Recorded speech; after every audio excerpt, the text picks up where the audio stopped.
নির্বাচিত সরকার এরকম একটা সিদ্ধান্ত নিতে সমস্ত রাজনৈতিক দলের সাথে বসে করতে হবে। এবং নির্বাচিত হলেও যদি কালকে নির্বাচিত সরকার হয় বাংলাদেশে, তাদেরকে এই ধরনের সিদ্ধান্তে আসতে হলে বাংলাদেশের সমস্ত রাজনৈতিক দলের সাথে বসে আলাপ আলোচনা করে করতে হবে।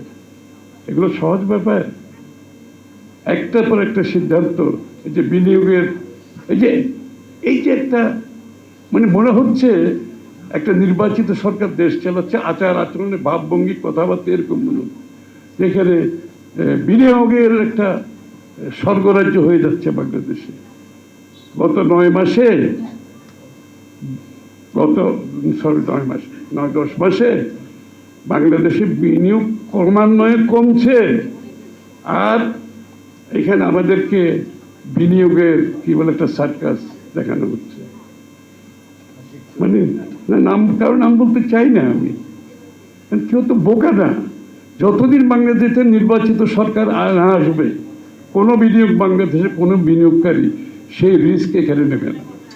এটা ওয়ার্ল্ড ওয়াইড বিনিয়োগের চিত্র হচ্ছে এটা। তারা দেখতে চাইবে বাংলাদেশে একটা স্থিতিশীল সরকার আছে কিনা, নির্বাচিত স্থিতিশীল সরকার আছে কিনা। বিনিয়োগ কোনো শর্ট টার্ম ব্যাপার না, এটা লং টার্ম ব্যাপার।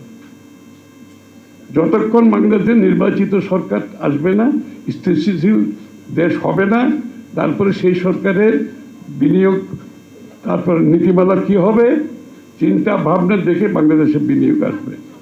কিন্তু এটাকে ফুলিয়ে ফাঁপিয়ে এমন একটা চিত্র দেওয়ার চেষ্টা করছে বাংলাদেশে বিনিয়োগের স্বর্গরাজ্য হয়েছে। তা আমি তো ছিলাম ওখানে, বিনিয়োগ যে সম্মেলন হয়েছে, আমরা তো তাদের সাথে কথা বলেছি। তাদের একটা শেষ প্রশ্ন, বাংলাদেশের নির্বাচন কবে হবে? যারা আসছে একটা শেষ প্রশ্ন করছে। সব বুঝলাম, ভাই আপনাদের নির্বাচনটা কবে এটা বলেন আগে, এটা হচ্ছে শেষ প্রশ্ন। তো এইটাকে আপনি নির্বাচনকে নিয়ে যদি আপনি এই কথাগুলো শেখ হাসিনাও বলতো, আপনাদের মনে নাই? আরে আমি তো বাংলাদেশকে একটা কি বলে উন্নয়নের শিখরে নিয়ে যাচ্ছি, এই হচ্ছে সেই হচ্ছে।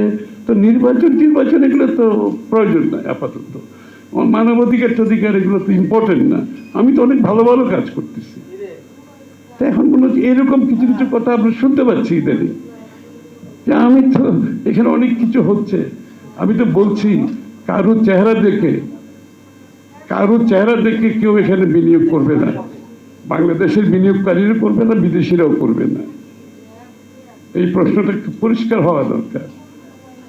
কেন এমন একটা চিত্র দেওয়ার চেষ্টা করা হচ্ছে দেখে এমন বাংলাদেশে অনেক কিছু হয়ে যাচ্ছে, কিছু হচ্ছে না। নির্বাচিত সরকার ব্যতীত অর্থনৈতিক কার্যক্রম আপনি বিনিয়োগের মাধ্যমে দেশের যে আগামী দিনে যে অর্থনীতিকে ঘুরে দাঁড়ানোর যে বড় বিষয়টা আছে সেটা সম্ভব হবে না। যাই হোক, আমরা এখন সবাই একটা বিষয়ে ঐক্যবদ্ধ আছি। জাতি, অনেকে বলছে জাতিকে দ্বিধাবিভক্ত হচ্ছে, আমি কোনো দ্বিধাবিভক্ত দেখছি না। একটি ছোট গোষ্ঠী তাদের স্বার্থ রক্ষার জন্য তারা যদি জিম্মি করে বাংলাদেশকে মনে করে তাদের জায়গায় নিয়ে যাবে, সেটা বাংলাদেশে হবে না।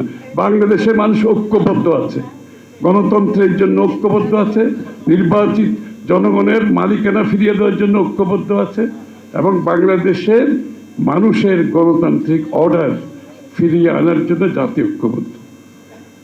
এই প্রক্রিয়াকে বাধাগ্রস্ত করার কোনো সুযোগ নাই, এবং সেটা সম্ভব বাংলাদেশের মানুষের ভোটে, সরাসরি ভোটে, যেটা বাংলাদেশের সংবিধানে বলা আছে, বাংলাদেশের জনগণের সরাসরি ভোটে নির্বাচিত সরকার সংসদ ব্যতীত বাংলাদেশে গণতান্ত্রিক প্রক্রিয়া শুরু হবে না।